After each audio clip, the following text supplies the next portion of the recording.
What makes a logo successful?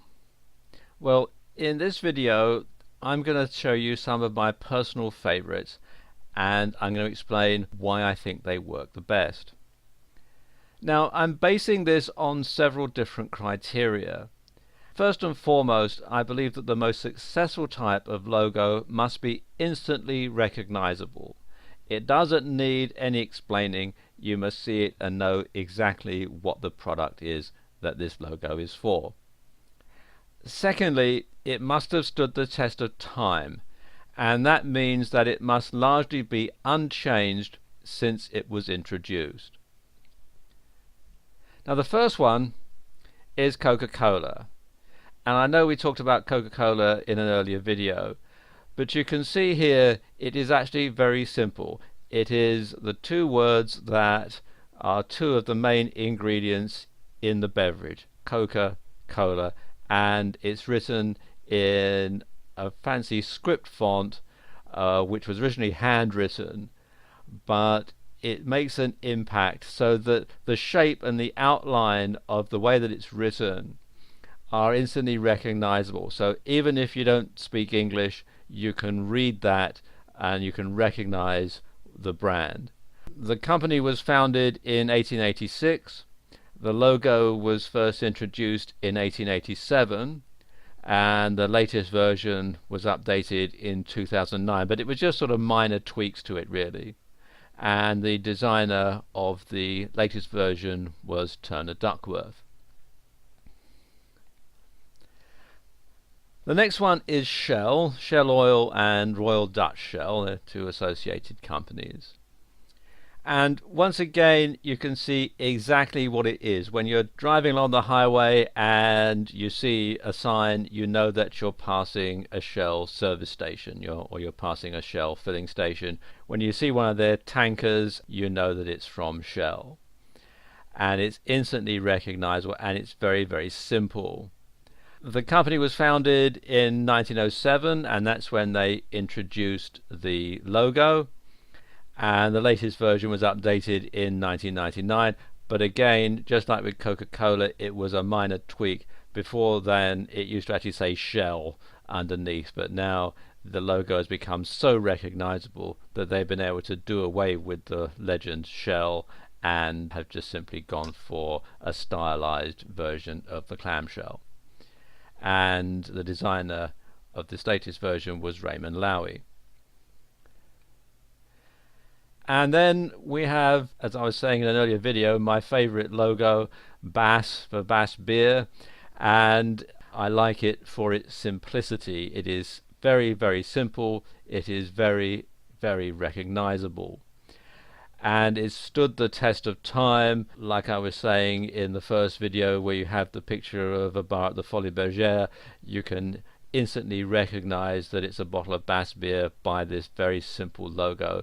And so if you're going past a pub or a bar or a hotel where they sell this particular type of beer, you instantly know what it is that they sell.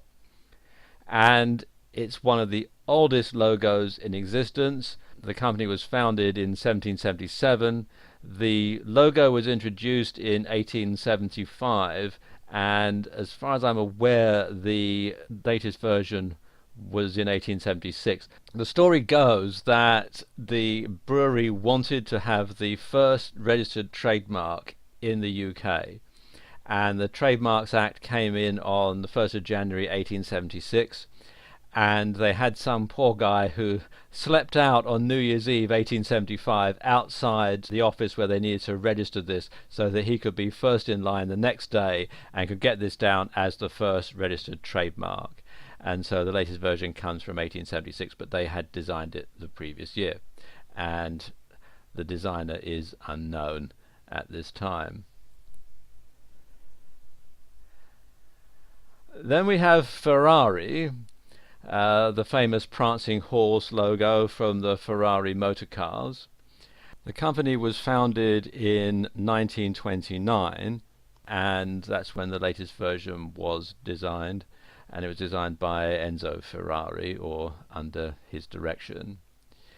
And I like it for its simplicity and the fact that it is instantly memorable. You've got the prancing horse logo, and if you do a search on the internet for Ferrari logo, there's quite a long story behind how they chose the prancing horse. It comes from a fighter plane in World War One. It's quite a long story, so I won't go into it in this video, but there is a lot of information out there about how they came to choose the prancing horse logo. You've got the three colored stripes from the Italian flag, so you know instantly that it's an Italian car, and you have the name Ferrari in a very easy to read, although it is stylized script there, so you can instantly recognize that that is from a Ferrari car. And my favorite one out of all the lot, which is Nike. And this is really, in my view, an icon of design. It is very, very simple. It's just a swoosh or a tick mark, and it fits onto the side of the running shoes, and it is easily recognizable on everything that they do. And with just sort of one stroke of the pen, you can create an iconic logo. The company was founded in 1964, and they introduced this logo in 1971. The latest version was introduced in 1995, and before that it said Nike above the swoosh, but the swoosh has been so associated with Nike that they decided that they didn't need to actually have the company name in it anymore, because again, this had become so successful, it had become imprinted in the public consciousness, so that people instantly recognized that that tick mark meant Nike. And the designer of the latest version was Carolyn Davidson. And I think this is going to be a design that is going to be long remembered. And there are some other brands that are long remembered even after the company that made them has long since gone out of business. And I'll talk you through some of them in the next video.